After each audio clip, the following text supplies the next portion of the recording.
Vetores. Bom, os vetores, eles são tipos homogêneos de dados.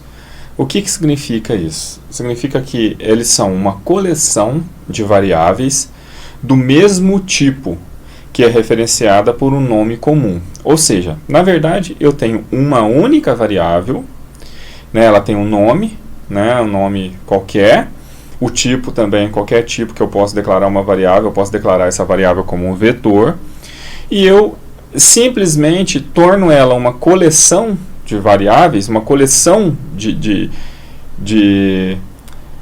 alocações de memória, definindo um tamanho para esse tipo, definindo um tamanho para essa variável que eu criei. Isso torna essa variável uma variável especial, né, uma variável como um vetor. Se eu declaro, por exemplo, uma variável de um tipo e especifico que essa variável tem 10 posições, é como se eu tivesse 10 variáveis desse mesmo tipo. Essas 10 variáveis que eu estou usando no exemplo, elas são posições contíguas de memória. É como se eu tivesse lá uma alocação, né, no espaço 30 da memória, a segunda no espaço 31, a terceira no espaço 32 e assim sucessivamente, até que as minhas 10 alocações sejam feitas de forma que fique contígua na memória, né, uma depois da outra. Os vetores, né, e as matrizes, né, mais propriamente dito, elas podem ter várias dimensões, né, quantas dimensões for necessário. Porém, nesse primeiro assunto que nós estamos vendo, né, são simplesmente vetores, que a gente chama de vetor basicamente por uma questão conceitual, porque não tem diferença nenhuma em C++ desse tipo vetores e matrizes. A única diferença é a quantidade de dimensões que eu acrescento na declaração dessa variável. Então, se eu tenho uma dimensão só, nesse caso nós vamos chamar de vetores, mas nós vamos ver que não tem diferença quanto à forma de declaração. Dessa forma, né, nós temos muitos valores sobre um domínio de nome. Então, como eu acabei de explicar anteriormente, né, eu declaro um vetor com um nome, especifico lá que eu tenho tantas, né, n posições, quantas forem necessárias. Todas essas n posições ela tem o mesmo nome de variável. O que muda é só o índice dessa variável que eu faço acesso. Aí, nesse caso, eu tenho como primeiro índice o 0, né, sempre.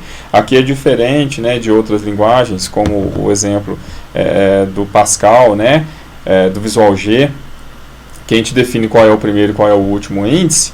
Em C a gente não define qual é o primeiro, a gente só define a quantidade de índices que eu tenho, a quantidade de espaços na memória que eu vou armazenar, né, sendo que cada espaço é como se fosse uma variável. Tá? Então eu tenho lá como o primeiro índice sendo 0 e o último índice sendo o tamanho do vetor menos 1. Por exemplo, se eu declaro um vetor de 10, de tamanho 10, significa que a primeira posição é 0 e a última posição é 9, né, que é 10 menos 1. Porque para eu armazenar essas 10 posições nesse vetor, né, se a primeira é 0, a última vai ser 9, né, vai ser sempre o tamanho menos 1. E a declaração é feita dessa forma, né? Então, eu declaro com o tipo, aqui eu exemplifiquei com o tipo inteiro, certo? O nome do vetor é como se fosse uma variável normal, do tipo inteiro. Só que entre colchetes, eu coloquei o tamanho do vetor, o inteiro que corresponde ao tamanho do vetor. Então, nesse caso, trata-se de um vetor de 10 posições de inteiros. A primeira posição é 0. Daqui tem um exemplo. Por exemplo, né, vetor na posição 0 recebe a constante 3. Isso aqui é só um exemplo, só para a gente demonstrar como que é feito, né, uma atribuição de uma constante para uma posição desse vetor. A última posição é 9. Então, tem outro exemplo aqui, atribuindo a constante 5 para essa última posição. Então, V na posição 9 recebe 5. Né? A vantagem de se utilizar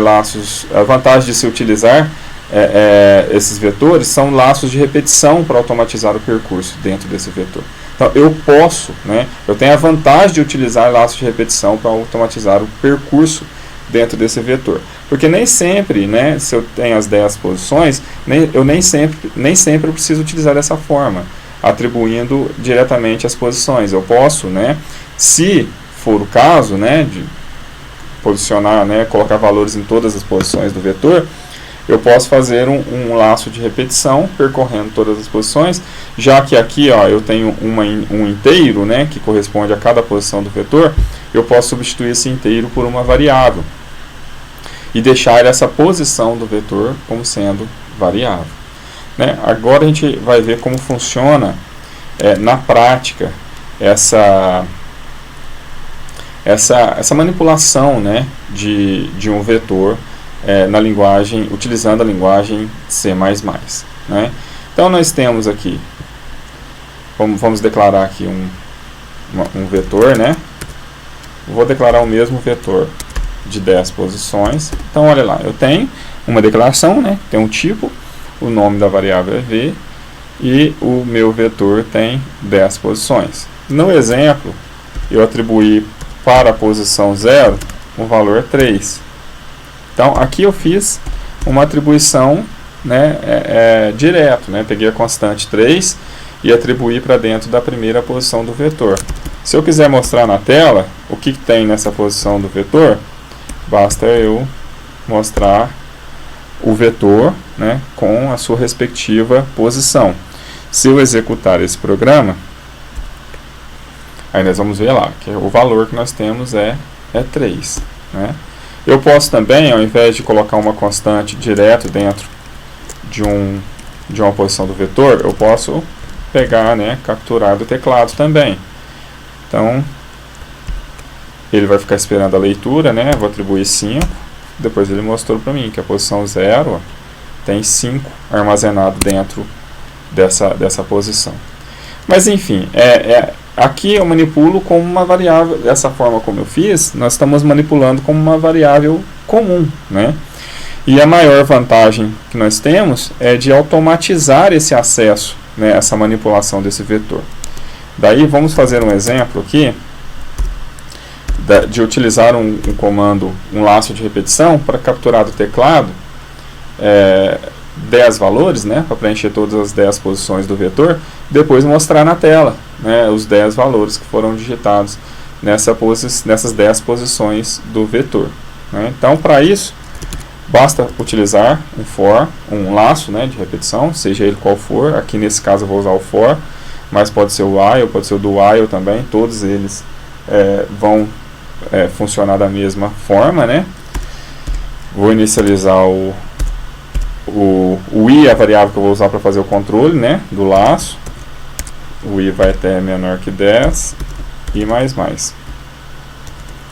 Então eu tenho um laço agora de repetição que vai de 0 a 9. Agora basta, vou pegar do teclado, né?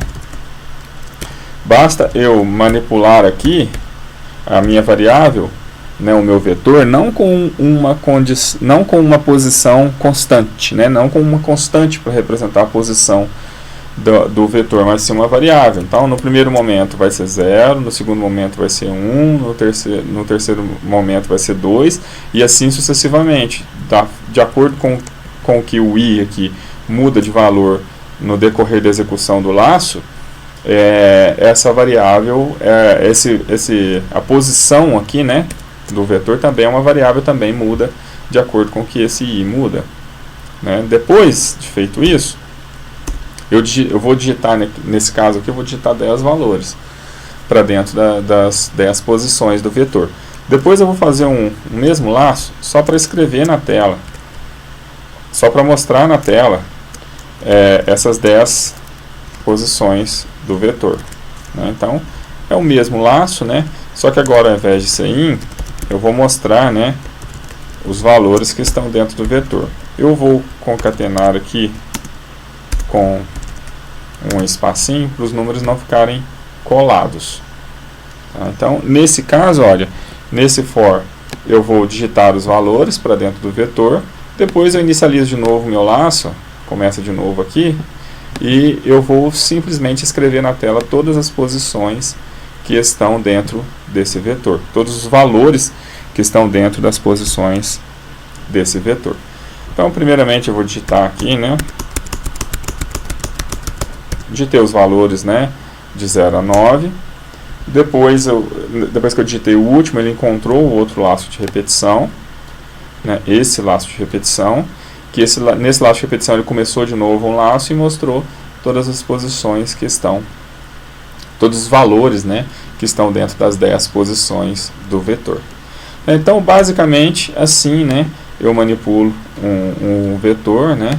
Se eu quiser, eu vou colocar aqui só para a gente ver os valores que estão dentro das posições. Então, como as posições eu sempre sei quais são, né, no caso de um vetor de 10 posições, as posições desse vetor é de 0 até 9, né, então eu só vou demonstrar aqui, né,